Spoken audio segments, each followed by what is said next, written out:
Sanibona bafethu uvane lo amathimi amaningi ayathenga engabe yakhe team iyathenga na.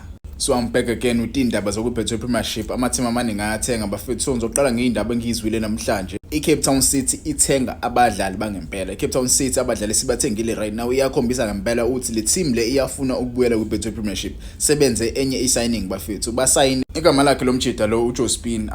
I think wase Burundi noma wase Burundia. Ngeke ngazi ngangitshela ama comments but lo mjida lo una 23 years old usayingane mfethu usangakwazi ukudlala kubhethwe Premiership usanama season amaningi asengawadlala la kubhethwe. Lethubu signing lezokwazi ukuthi basuse ezansi bayokwazi ukuthi badlale le udlala esiswini umjida. Mukhumbula kahle basayina even oKikinduli sebekuyona iCape Town City even oNgcobo la wedlalela iKaizer Chiefs usekuyona iCape Town City. They are signing players who recently played kubhethwe Premiership. Into le singajwayele ukuyibona. Yabo amathimi amaningi ajwayele ukuthi asayine abadlali bebedlala kuyona iBhethwe Premiership.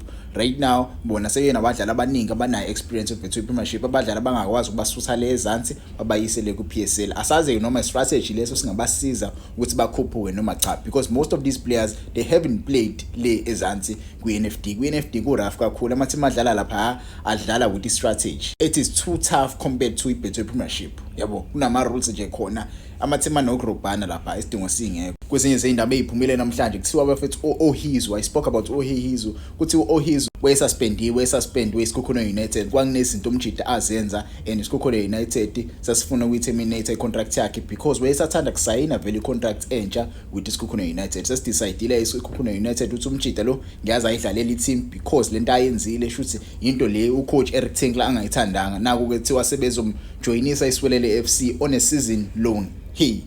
iSikhukhune United si serious ngempela kule season. Abadlali uma bengahambiselani nezinto uma benza izinto engahambiselani neteam ucoach uyareacta ngempela. Naku ke right now ucoach weSikhukhune United neboard iSikhukhune United sebedecide ukuthi umdlali bazomlona kwiSwelele FC. Let's hope kuOhizo uzokuzama ukuthi aqoqe ibehavior yakhe adlale kahle kwiSwelele FC because nazi iSwelele FC siyabadinga abadlali asikho right now asenzi kahle right now iSwelele FC. So ukuthola umdlalo njengoHizu let's hope uzokwazi ukuthi abasize nabo. Kwezinye izindaba engizwile namhlanje bafethu uBothul lo mdlalo wedlalela iMamelodi Sundowns wahamba futhi wedlalela iWydad Casablanca kuthiwa usehambile ke wajoina iclub ele eSaudi Pro League lapho khona uElias Mugwana usewu-teammate noElias Mugwana bafethu uyojoina le club le ebizwa ngeAl Hazim. Yabo umjidi usasana kusuka nje kuWydad Casablanca. Let's hope uzofika lapha abone uElias Mugwana badlale kahle bona uElias Mugwana badla imali lapha zalapha eSaudi. Kwezinye izindaba eziphuma namhlanje iKaizer Chiefs iupdateile namhlanje kuthiwa ifixture updates sekune dates entsha le bazoyidlala with AmaZulu. Igame isizodlala ngomhla ka1 October. So mufuna ukuthenga amathikithi basazontshela kabanzi regarding amathikithi but ke idate sishintshiwe uzodlala ngolesithathu ngomhla ka1 October eFNB Stadium ngo7:30. Kwezinye izindaba bafethu kuthiwa kungenzeka ukuthi igame against iRwanda neBafana Bafana iyodlalelwa le eMbombela Stadium, which is an issue because uGaten Mackenzie ubethe le game lengenzeka idlalelo Gqeberha but ke nazi indaba iphuma la kuthiwa kungenzeka le game le idlalwe eMbombela Stadium la kuyodlala khona ifinal between iOrlando Pirates and Stellenbosch. Do you think le game le kumele iyodlalelwa eMbombela noma kumele iyodlalelwa le eGqeberha? Which stadium should host iRwanda? Isiphi stadium kumele kudlale khona iRwanda neBafana Bafana?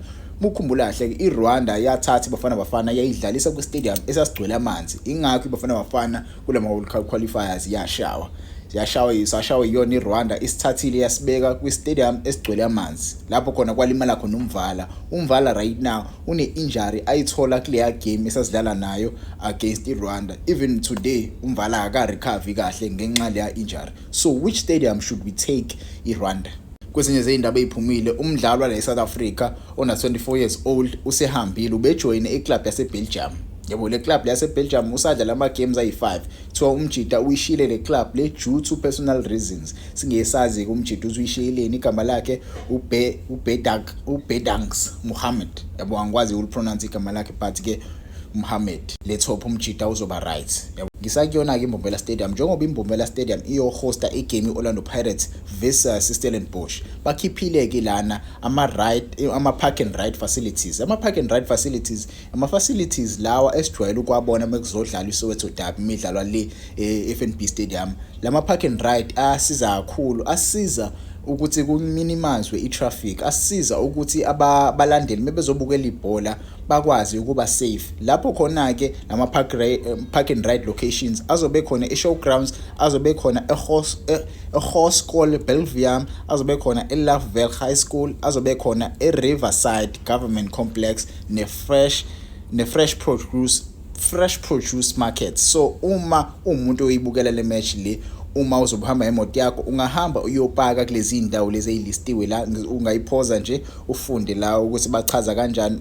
Mase uphakile lapho bazoprovide i-transport le ezonithatha lapho inyise e-stadium. I-stadium ke ningakhohlwa bafethu sizovulwa ngo-2 o'clock and lama park and ride lawa azoba available ngabo-1. So kumele wenze sure ukuthi ufika khona ngabo-1 khona bezokwazi u-accommodate each and everyone. Amathikithi asold out, amathikithi ngiyazi adayiswe around stadium. Yebo, ngiyazi adayiswe around the stadium. It is a sold out affair. So njengoba i-sold out affair, ungenalo ithikithi hlala ekhaya ungayibukela igame ku-202 noma ku-SABC 2.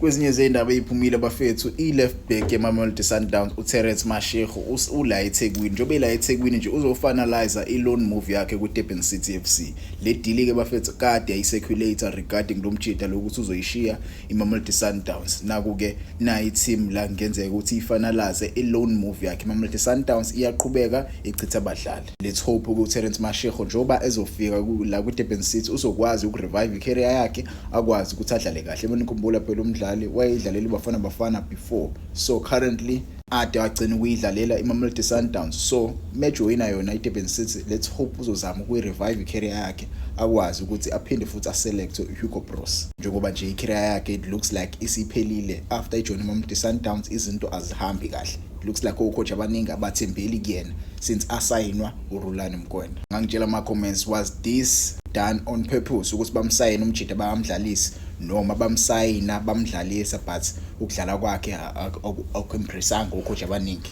Yabo, most players are signed just to destroy other teams. Kwezinye izindaba bafethu, umdlali uMarvin Botch has been declared as a free agent by the PSL DRC, another blow for Cape Town Spurs. Istriker lesi bafethu sesi-free ukuthi singayijoyina iChippa United. Mukhumbula kahle ke kunabadlali vele iCape Town Spurs ebaluzile. Labadlali laba ebaluzile isaqhubeka nalamacala awo. Because ngizwile nje kuthiwa futhi iCape Town Spurs isaqhubeka naleli cala leli lika Luke Batman, kuthiwa icala lakhe lizoqhutshekwa from umhlaka, because mukhumbula kahle labadlali laba ba-announce ngomhlaka 19, omunye wa-announce ngomhlaka 12 August. So leli cala lisazoqhubeka kodwa ayikakhishwa i-date ukuthi izoqhutshwa nini. Yabo, iCape Town Spurs ngempela ayikagive up kulabadlali laba ebaluzile. Let's hope iCape Town Spurs izokwazi ukuthi ixazulule le issue le, because iKaizer Chiefs isiba announceela abadlali. I don't think basazobuyela kuyona iCape Town Spurs. Sifuna ukuqhubeka, iKaizer Chiefs sifuna ukuqhubeka ibasebenzisela abadlali. Isizini isiqalile already. Kwezinye izindaba eziphumile bafethu, iStellenbosch sesi-announcele umdlalo omusha,